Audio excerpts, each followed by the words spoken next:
First national conference है AIMIM party की और इसमें तकरीबन 16 राज्यों के हमारे पदाधिकारी, हमारे स्टेट प्रेसिडेंट्स, हमारे पूरे MLAs, MPs, MLCs ये सब यहाँ पर आए हुए हैं।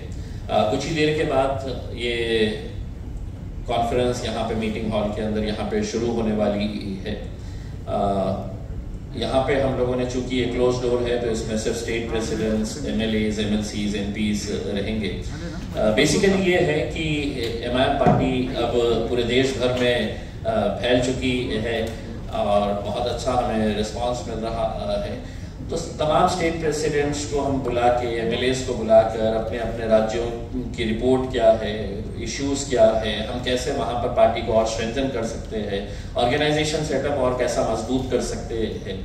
तो एक कलेक्टिवली जो देश का जो माहौल है उसके ऊपर भी चर्चा करने के लिए यहाँ पर सभी इकट्ठा हुए हैं। तो this is the basic purpose of this national conference. ये प्रेस कॉन्फ्रेंस खत्म होते ही आप लोग यहाँ से जितनी जल्द चले जाएं, क्योंकि because we already late for the meeting. और ये मीटिंग आज के दिन यहाँ पर स्टेट प्रेसिडेंट्स, MLAs, ये वो जैसा मैं बताया उनके साथ होगी। कल दूसरी मीटिंग हमारी चेंबूर में है, ओमेगा बैंक्वेट के अंदर। वहाँ पर तकरीबन हमारे 1000 to 1200 हमारे जितने भी ऑफिस बेयरर्स हैं पूरे देश भर के। ऑफिस बेयरर्स मतलब डिस्ट्रिक्ट प्रेसिडेंट्स है, सिटी प्रेसिडेंट्स है, यूथ विंग है, वुमेन्स विंग है, हमारे कॉर्पोरेटर्स है, जिला परिषद के सदस्य है, नगर पंचायत के सदस्य है, ये देश भर से आए हुए हैं। तो ये एंट्री भी बड़ी रिस्ट्रिक्टेड हमने किए है, because everybody wanted to come, सब जने आना चाहते थे उसमें, लेकिन हमने आई कार्ड दिया हुआ है। तो क्योंकि हम इसके ऊपर एक गंभीर चर्चा करना चाहते हैं। साइमल्टेनियसली हमारी सोशल मीडिया की टीम जो है, वो सोशल मीडिया की टीम का हमारे पास एक वर्कशॉप साइमल्टेनियसली चलेगा। इस मीटिंग के अंदर है तो हमारा ऑर्गेनाइजेशन सेटअप को कैसे मजबूत किया जा सकता है, इसके ऊपर एक वर्कशॉप रहेगा। So these are basically the issues जिसकी वजह से हम यहाँ पर इकट्ठा हुए हैं। तो थैंक यू वेरी मच। अब आप लोगों के जो भी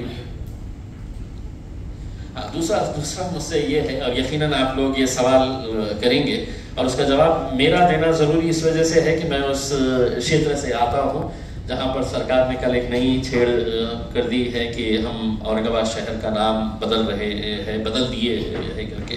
हमने हमेशा से ही इस तरह की जो सरकार की कोशिशें रह रही है कि किसी सड़क का नाम बदल दो, किसी बगीचे का नाम बदल दो, किसी रेलवे स्टेशन का, एयरपोर्ट का नाम बदल दो, शहरों के नाम बदल दो। तो ये मुद्दों का हमने पहले से ही विरोध किया है और इसलिए किया है कि इतिहास अच्छा हो सकता है, इतिहास बुरा हो सकता है। आप इतिहास के पन्नों को किताबों से फाड़ सकते हैं, आप अपने बोर्ड को वहां से हटाकर अपना बोर्ड लगा सकते हैं, लेकिन इतिहास इतिहास है। औरंगाबाद शहर एक तारीखी शहर है, एक हिस्टोरिकल वर्ल्ड ओवर एक इम्पॉर्टेंट शहर है पूरी दुनिया के अंदर। पूरे वर्ल्ड में अगर 2 वर्ल्ड हेरिटेज मॉन्यूमेंट्स कहीं पर है तो वो हमारे औरंगाबाद के अंदर है। आप कितना कन्वीनियंटली है तो शहर का नाम बदल देते हैं, उसका रिपरकशंस, उसका इम्पैक्ट क्या होने वाला है, फाइनेंशियल इम्प्लीकेशन कितना होने वाला है। जो हमारे स्टूडेंट्स हजारों की संख्या के अंदर बाहर पढ़ने के लिए गए हैं, उनको अब कितनी दिक्कतों का सामना करना पड़ेगा, सारे डॉक्यूमेंट चेंज करने पड़ते हैं।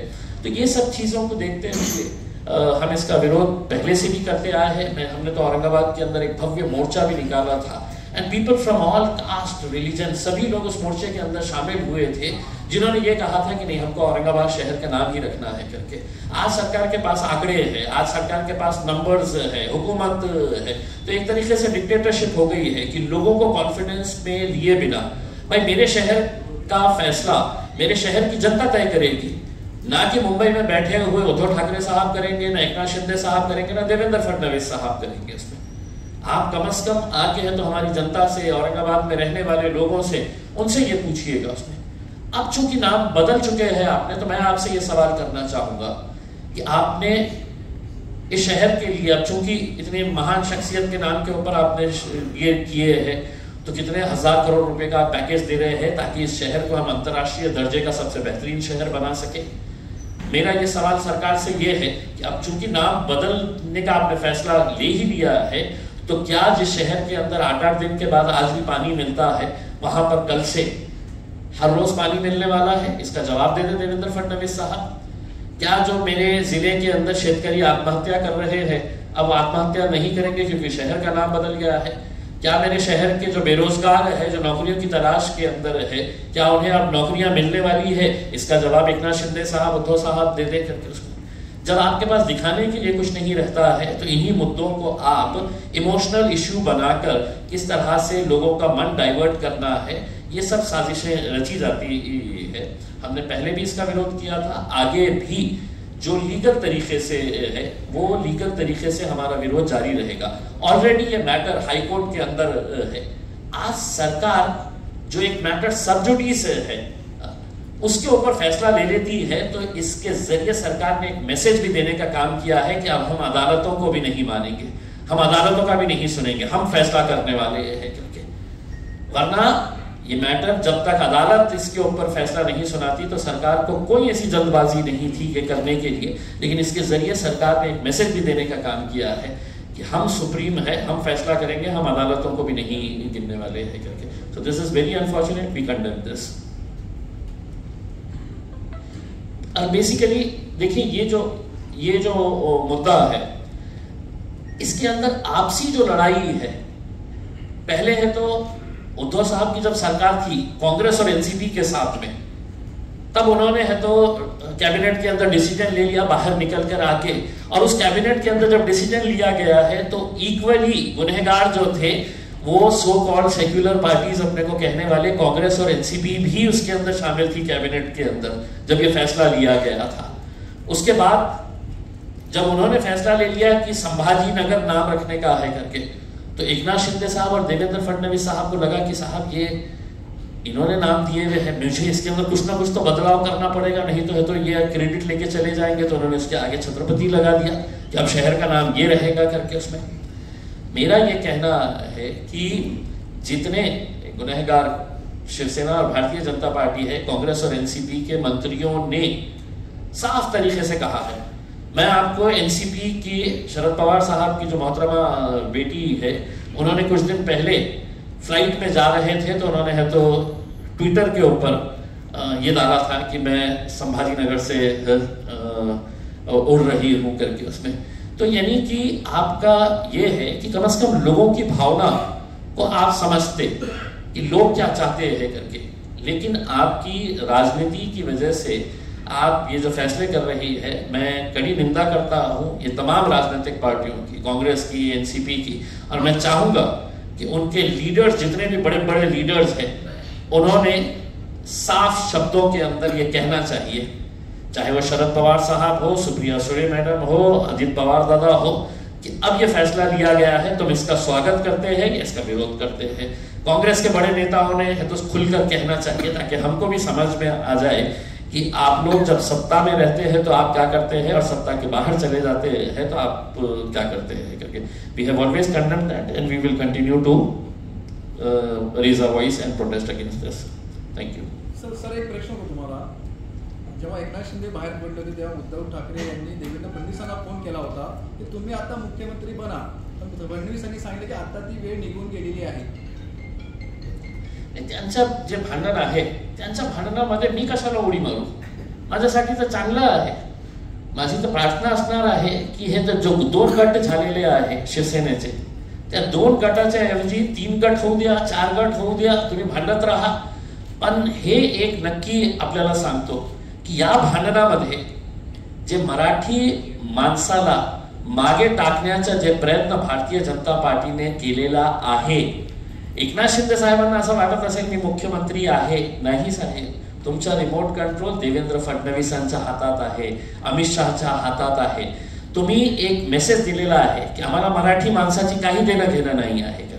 उद्धव ठाकरे साहेब जेव्हा आले होते सत्तेमध्ये फक्त कुर्सीसाठी काँग्रेस आणि राष्ट्रवादी काँग्रेस सोबत तुमचा जन्मच झाला होता, तुमच्या पार्टीचा जन्मच या मुद्द्यावर झाला होता की आम्ही काँग्रेस आणि राष्ट्रवादीचा विरोध करणार आहे म्हणून आम्ही शिवसेना स्थापित केलेली आहे। फक्त कुर्सीसाठी तुम्ही केलं, आणि आता एकनाथ शिंदे साहेब जे करत आहे ते मराठी माणसांच्या डोक्यावर गुजराती लोकांना कशा आणून तुम्ही बसवलेले आहे, हे मराठी लोक कधी तुम्हाला माफ करणार नाही। ये बाकी के जो है सवाल अब ओवैसी साहब अधिवेशन को लेके पहला राष्ट्रीय अधिवेशन अपना वक्त भी मेरा वक्त भी बचाइए। और इम्तियाज साहब ने पूरी तफसील डिटेल आपको बता दिया है, तो उसको रिपीट मत करिए। अगर आपको कोई सवाल है तो उसको पूछ लीजिए। और कितना टाइम है? हाँ, तो आपके पास 15 मिनट है। 1 2 3 4 5 6 तो 20 सवाल आप पूछ सकते हैं मेरे से। तो मैं गिनूंगा, 20 सवाल के बाद मैं जवाब नहीं दूंगा। तो आप लोग अब आप डिसाइड कर लो। हाँ, विदाउट माइक चलिए 5 पकड़ लीजिए, 25 कर लीजिए। शुरू करिए, सवाल आपका है तो बोलिए। अधिवेशन का एजेंडा आप बता दीजिए किन मुद्दों पे चर्चा करेंगे। नहीं, उसका जवाब ये है कि इम्तियाज साहब आपको डिटेल में बोल दिए, उसको रिपीट करना मेरे लिए आपके लिए फायदेमंद नहीं है। उस जो इम्तियाज साहब बोल चुके हैं वो और कल शाम में भी हमारा एक प्रेस कॉन्फ्रेंस होगा, उसमें जो हम डिसीजंस लिए, क्या रेजोल्यूशंस पास किए, क्या डिस्कशन हुआ, वो फिर हम आपके सामने रखेंगे। अफसर साहब, जिस तरीके से हम देख रहे हैं महाराष्ट्र की राजनीति में कई सारे समीकरण बदले हैं, चाहे सत्ता पक्ष की हो या विपक्ष की हो। तो पिछले चुनाव में आप वंचित बहुजन आघाड़ी के साथ थे, लेकिन इस बार वो घोषणा कर चुके हैं कि वो शिवसेना के साथ जा रहे हैं। तो आपके लिए ये जो नई बदली परिस्थिति है, इसमें आप किन नए लोगों को साथ में जोड़ने की कोशिश होगी, या फिर किस तरीके से उस वंचित बहुजन आघाड़ी से जो नुकसान होगा उनके जाने से उसकी भरपाई करेंगे आप? देखिए, एक बात तो मैं बताना चाहूंगा कि जब आइंदा साल लोकसभा के इलेक्शन होंगे, हम तो औरंगाबाद की पार्लियामेंट की सीट तो लड़ेंगे क्योंकि हमारा सिटिंग एमपी है, और इंशाअल्लाह ताला वो कामयाब भी होंगे। दूसरी बात ये कि और कितने लोकसभा की सीट हम लड़ेंगे, इसका नंबर इम्तियाज जलील साहब, हमारे जो प्रेसिडेंट है, working president doctor Gaffar Qadri साहब जो मेरे बाजू बैठे हैं, वो सब मिलकर तय करेंगे। किससे अलायंस होगा नहीं होगा ये आपको थोड़ा इंतजार करना पड़ेगा। इतना जल्दी डिटेल बताना सही नहीं होगा, मगर ये फैक्ट है जो आपके सामने में रख रहा हूँ। क्या फर्क पड़ेगा वंचित बहुजन आघाड़ी? आपका 2 सवाल हो, 3 हो गए। इसी सवाल में सर, उनके जाने से कितना फर्क पड़ेगा? नहीं, मैं उनको मुबारकबाद, वो जहाँ कहीं भी गए उनको मुबारकबाद। सर, आपने जुनैद नासिर के वो ट्वीट करके ये कहा है कि सरकार, हरियाणा सरकार की ही रजिस्टर्ड गाड़ी है और कहीं ना कहीं मुसलमानों को हिंसा का शिकार बनाया जा रहा है। कैसे देखते हैं, क्योंकि इसको लेकर सीधे तौर पर नाराजगी दिखाई गई। देखिए, जो बोलेरो गाड़ी का रिपोर्ट एक यंग जर्नलिस्ट जिसका नाम अलीशान है, उसने रिपोर्ट किया है विद वीडियो एविडेंस कि वो जो बोलेरो गाड़ी है उसको इस्तेमाल किया गया था जहां कहीं भी ये जो सो कॉल्ड गौ रक्षक टास्क फोर्स जो बना दिया गया है, वो लोगों पर आतंक फैलाते हैं, मारते हैं, पीटते हैं, उनको कपड़े उतार कर घसीटते ले जाकर उस हर जगह वो बोलेरो दिख रही है। और पुलिस ने भी ये कहा कि जुनैद को और नसीर को जिस गाड़ी में किडनैप किया गया था राजस्थान से और हरियाणा लाया गया था, वो यही गाड़ी थी। तो इससे ये साफ गवर्नमेंट की गाड़ी है, इससे साफ जाहिर होता है कि ये स्टेट वायलेंस है मुसलमानों के खिलाफ।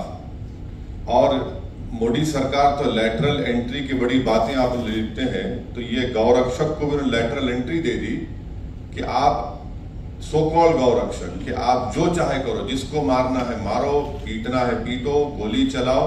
और हद तो ये है कि वो जो ग्रुप है, वो जो पर्टिकुलर ग्रुप है, उनका यूट्यूब पे सिल्वर बटन है।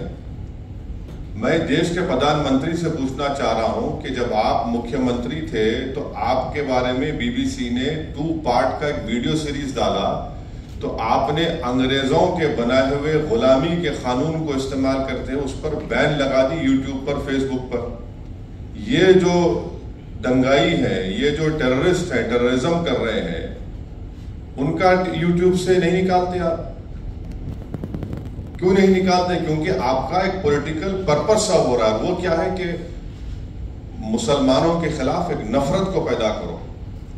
और बीजेपी और प्रधानमंत्री पसमानदा मुसलमानों की बात करती है। म्यो मुस्लिम क्या है बताओ? फिर ये म्यो मुस्लिम क्या है बताओ? जो आपके एस्पिरेशनल डिस्ट्रिक्ट प्रधानमंत्री ने बनाए, नंबर 1 बैकवर्ड डिस्ट्रिक्ट तो मेवात है।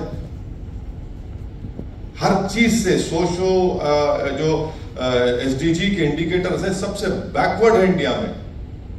और जुनैद और नसीर का ये है कि राजस्थान की सरकार फौरन गोपालगढ़ की कंप्लेन जब दिया गया बॉर्डर को सील कर देती तो जुनैद नसीर जिंदा रहते। मौत हो गई मगर कोई नहीं जाते। कोई भारत जोड़ो पे पूरा भारत निकलता है और अलवर में एक रॉयल फैमिली की शादी में पूरे मौजूद, और अलवर से 1 घंटे के रास्ते पर घाटमिका है, कोई नहीं जाता वहां पर। और हद तो यह है कि उदयपुर में और एक और जगह पर एक ऐसी ही वायलेंस हुआ था जो कंडेमनेबल है।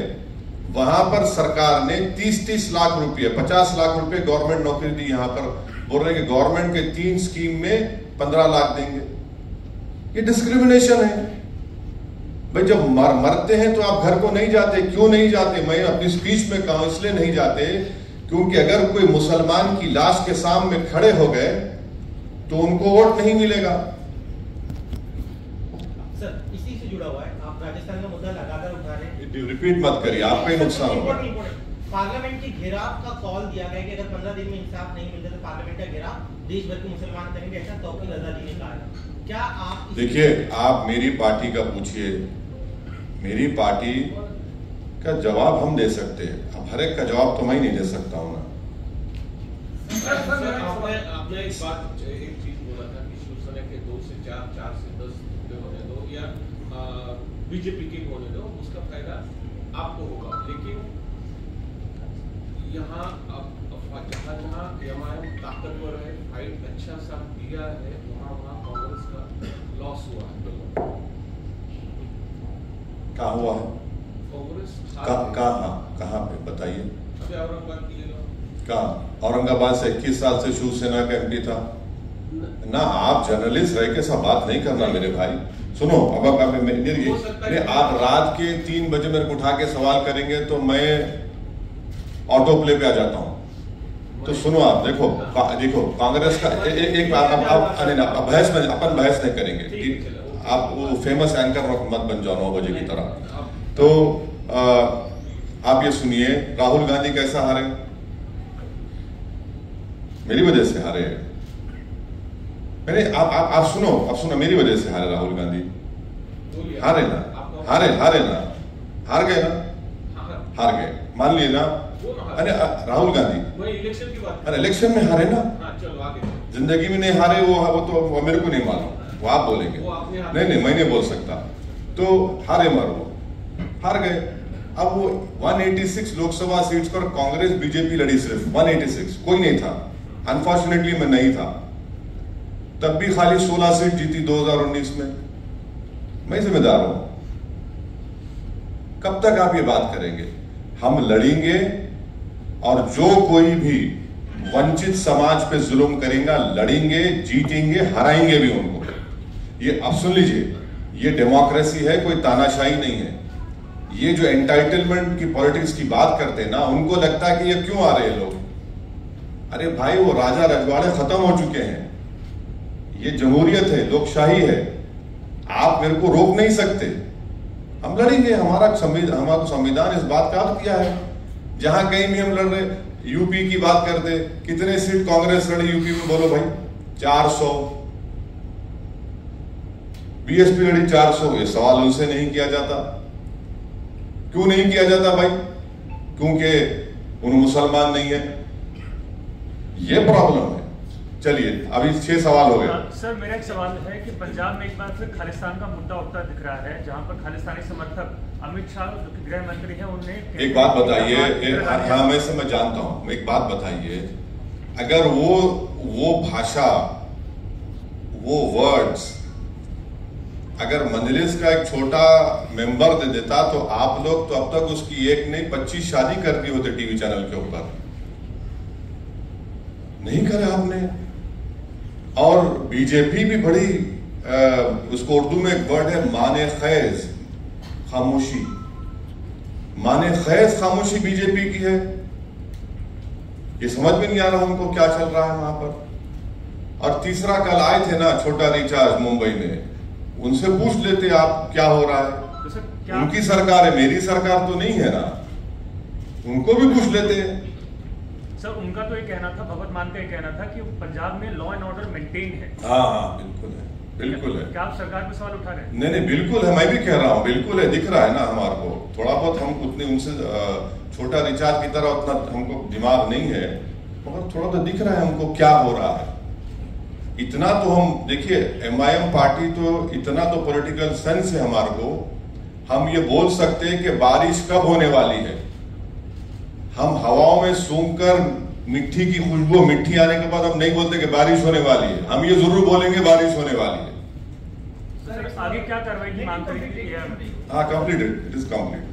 सर एक सवाल है, वैसे दो सवाल है, लेकिन पहला सवाल ये है कि जिस तरीके से आप लोग आपने जिक्र किया कि डेमोक्रेसी है, हाँ जिस तरीके से आपने बोला कि यहाँ पर डेमोक्रेसी है, तानाशाही नहीं है, हाँ। तो इसी से जुड़ा सवाल ये है कि जिस तरीके से आपने देखा शिवसेना के बारे में जो हुआ, इलेक्शन कमीशन ने जो डिसीजन दिया, तोड़ मोड़ पर जो भाजपा ने सरकार बनाई शिंदे के साथ में, हाँ। लेकिन बाद में जो इलेक्शन कमीशन ने जो डिसीजन दिया, बिल्कुल, जो चुनाव चिन्ह था वो चला गया। हाँ। क्या इलेक्शन के कमीशन के निर्णय के ऊपर आप किस तरीके से देखते हैं? ये पहला सवाल। और दूसरा सवाल ये है, दूसरा सवाल ये है कि आपने देखा कि कल उद्धव ठाकरे से अरविंद केजरीवाल मिले, जैसे कि सब लोग अभी बोल रहे हैं कि छोटी छोटी रीजनल पार्टियां एक साथ आकर बीजेपी से लड़नी चाहिए, तो आपका एजेंडा क्या है? सबसे पहली बात तो ये बताइए, आपका सवाल ये भी होना चाहिए था, अगर आपका इख्तियार है कि बिहार में मेरे 4 MLA को तोड़ दिए कांग्रेस राजद, वो अच्छा काम था क्या? बोलो, आपको पूछना चाहिए था। जब यहां गलत हुआ तो वहां सही हुआ क्या? क्योंकि ये सेकुलरिज्म के ठेकेदार हैं, ये चंगेज खान की तरह काम करेंगे तो नहीं, वो उनको चंगेज मत बोलो। यहां पर होगा महाराष्ट्र में तो चंगेज हैं जो भी कर रहे हैं। अरे भाई चंगेज दोनों जगह पे होता है ना, एक जगह कहाँ होता है? दोनों जगह होता है। सर डॉक्टर उदित राज जी का कहना है कि अगर मोदी जी आपकी राजनीतिक कब्र न खुदी तो देश की खुद जाएगी। कौन बोले ये? डॉक्टर उदित राज है, INC से है, कांग्रेस पार्टी। क्या बोला उन्होंने? उन्होंने कहा कि अगर मोदी जी आपकी राजनीतिक कब्र न खुदी तो देश की खुद जाएगी, दोनों में से कुछ एक जरूर होगा। नहीं, मैं तो इस पे नहीं बोल सकता मैडम, मैं खबर बनाने का एक्सपर्ट नहीं हूँ, मैं जिंदा रखने वालों में का एक्सपर्ट हूँ। अब जिसकी खबर बनेगी उन्हें फूल चढ़ाएंगे, मैं नहीं बोल सकता इस बारे में। बात हो रही है, नहीं दोनों दिया मैं, आप एक सवाल का भी जवाब है, इलेक्शन कमीशन के डिसीजन के ऊपर मैं दोनों दिया हूँ ना, मैं दोनों दिया हूँ, मैं दोनों दिया हूँ। आपको पसंद नहीं आया तो कबूल कर लो आप, मैं आपकी जरूरी नहीं है कि आपको मुतमईन करके जाओ। हाँ ठीक है, जब चुनाव, हम पहले ही इंट्रोडक्शन में आपने सवाल किया था, उसका जवाब दिया हूँ, आप अटेंशन नहीं है। बोलिए। मेरा सवाल ये है कि लास्ट महीने भी और इस महीने भी वाशी में, जहाँ नवीन में सकल हिंदू समाज की एक मोर्चा होने वाली, लव जिहाद और गौ स्लॉटर कर लेंगे, सर इसके बारे में आपका क्या बोलना? ये उनको चाहते हैं लॉ। हाँ नहीं ये तो है ना। इम्तियाज साहब ने बोला कि शेतकारी संगठन के लोग वो जो किसान खुदकुशी कर रहे, उस पर कोई धरना प्रदर्शन नहीं होगा। नौजवानों का बेरोजगारी उनका मुकद्दर बन चुका, उस पर कोई बात नहीं करेंगे। पर किस पे बात करेंगे? इन मुद्दों पर, ताकि पूरे माहौल को गर्मा के रखे, एक पोलराइजेशन होता रहे, गंदगी फैलती रहे, और पूरा बीजेपी और आरएसएस, यहाँ की सरकार उसके पीछे है। इसीलिए उसमें इस तरह के स्पीचेस किए जाते हैं। और सुप्रीम कोर्ट ने भी उसका नोटिस लिया है। सुप्रीम कोर्ट ने कह दिया कि सो मोटो एक्शन, तो देखते हैं सो मोटो एक्शन लेंगे नहीं लेंगे। ये तो बिल्कुल इनका एजेंडा है, यही तो एजेंडा है उनका। सर मेरी तरफ से एक आखिरी सवाल, मध्य प्रदेश में ये कहा जा रहा है कि मदरसों के अंदर योग होना चाहिए, जैसे किसी भी शैक्षणिक संस्था के अंदर योग होता है, वैसे मदरसों के अंदर भी होना चाहिए, जो कि मध्य प्रदेश के कई मदरसों के बच्चों ने इसको अपोज किया है कि हमारे इस्लाम में योग की कोई प्रथा नहीं है, और न कि ये किसी शैक्षणिक संस्था के अंदर कंपल्शन होना चाहिए। देखिए, जो मदरसा खोलते हैं ना, वो आर्टिकल 30 के तहत, फंडामेंटल राइट के तहत खोला जाता है। अब उसमें आप मेरा फंडामेंटल राइट मुझसे नहीं छीन सकते आप, वो मेरा फंडामेंटल राइट है, वो सरकार को समझने की जरूरत है। जब मैं इसको आर्टिकल 30 के तहत खोलता हूं तो आप कैसा किसी को फोर्स करेंगे? सर मेरा एक सवाल है कि मुंब्रा में जो है, आपने कहा कि हर जगह हम लोग ताकत से लड़ने की कोशिश करते हैं, हम लोग वहाँ पर लड़वा दें। आपके 2 बार MLA वहाँ पर लड़ने की कोशिश किया है। एक MLA तो आपके पार्टी चला गया, तो आगे जैसे आपने 2 बार देखा कि ऐसा हुआ है, तो थर्ड टाइम आप कैंडिडेट चुनेंगे, तो आपने क्या उसके लिए एजेंडा तैयार किया गया है? तो वो जो कहावत है ना, दूध के जले छाछ को भी फूंक फूंक कर पीते हैं, तो हम दूध के जले हुए हैं। इंशाल्लाह पूरी कोशिश करेंगे कि जमीर फरोश, कफन चोर, बेईमानों को टिकट नहीं देंगे। सर एक सवाल और है कि 2014 में जो है पुलिस कभी भी आपको कहीं भी परमिशन देना नहीं चाहती, हमेशा रोका जाता है, पर 2014 में आपको जिस तरह आप हैदराबाद में घर घर जाकर जैसा आप ट्रेन चलते हैं, उसी तरह आपने मुंब्रा में भी कोशिश की थी कि मुंब्रा में नहीं हुआ। सर आपको परमिशन भी मिली थी 2014 में, मगर आप होटल में रुके रहे, मगर आप नहीं गलत बात क्या है। वजह? नहीं गलत बात है। 2014 मुंब्रा में मेरे को परमिशन नहीं मिली। अगर मिलती तो मैं बराबर आता। मैं तो कहता हूं कि अल्लाह ने मुझे पैरों में मेरे पहिए भी पैदा किए हैं, तो चलने का मेरे को बहुत शौक है, मगर परमिशन नहीं मिली।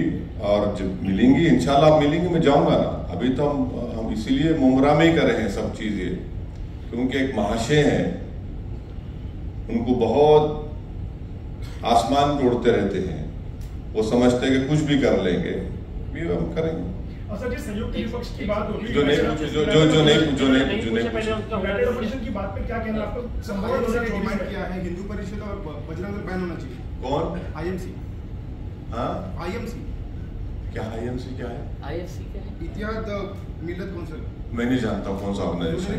अरे उनसे पूछ लो भाई, मेरे को क्यों पूछते? मेरा असद जी 2024 के लिए संयुक्त विपक्ष की जो बातचीत हो रही है, उसमें आप कितनी संभावना देखते हैं, या फिर आप किस तरफ? अच्छा, आप उनसे बात करा दीजिए ना हमारी। आप हम चलो, मैं आपको इख्तियार दे रहा हूँ, चलो बात करो। आपको भी देता हूँ मैं। आपको संभावना नहीं, आपको देता हूँ जिम्मेदारी। चलिए बात कराइए ना, हम तो बहुत बात करा दीजिए। आप मैं तो बोलो बात करा दीजिए। अब वो बात नहीं करके आप लोग चलाते वो टीम फुला टीम ऐसा टीम, अरे वो बात करा दो ना। सर ठीक है सर लेकिन एक सवाल उससे जुड़ा हुआ एक सवाल है, आप उसका जवाब नहीं देना चाहते, लेकिन ये जवाब तो दे दीजिए कि अगर रीजनल पार्टी एक साथ आती है तो क्या बीजेपी को टक्कर दे सकेगी? क्या अगले चुनाव में? एक बात सुनिए, तेलंगाना में 2014, 2018 के असेंबली इलेक्शन में बीजेपी कैसा हार रही वहां पे, आपको सोचना पड़ेगा।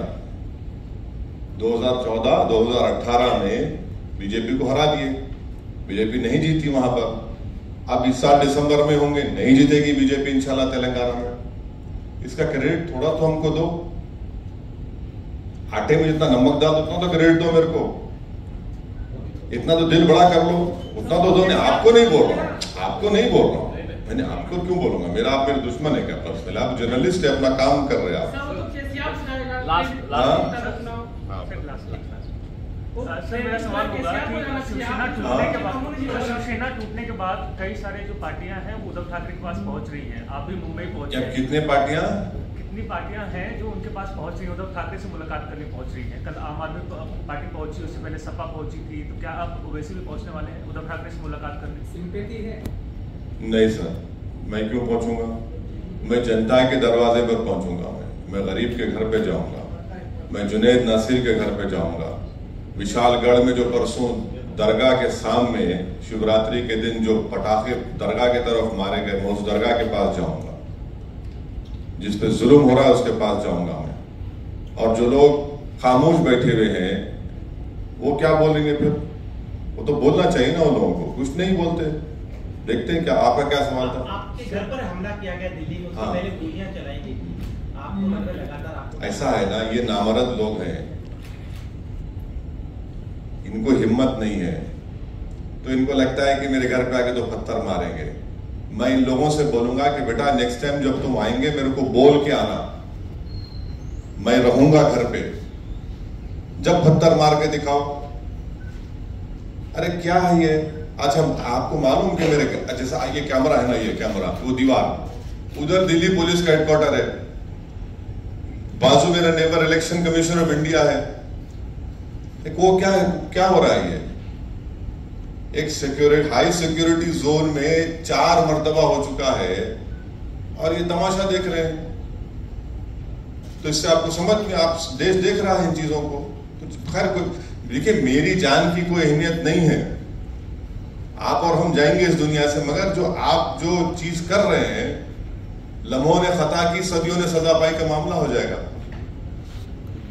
हो गया सर एक ही है नहीं सर लास्ट प्लीज अधिवेशन के बारे में आपके जो हो गया अधिवेशन का आपको बोल दिया ना शुरू में बोल दे अधिवेशन नहीं सर वो आप सुन लो चाहे तो जवाब दे दो नहीं कर दे सर उत्तर प्रदेश में मायावती ने एक अलग फंडा यूज किया कि गणेश नहीं हाथी है क्योंकि वो जो बीएसपी है एक टिपिकल समाज का पार्टी है ऐसा उसमें एक स्टैंप लगा था लेकिन जो उन्होंने एक नया फंडा इख्तियार किया कि हाथी नहीं गणेश है वो जीत गई अभी उसके बाद जो हुआ तो एमआईएम भी यहाँ पर या पूरे देश में कुछ ऐसा करने वाली है क्या सोचा नहीं बहुत कुछ सोचे हम अभी आपको क्यों बोलेंगे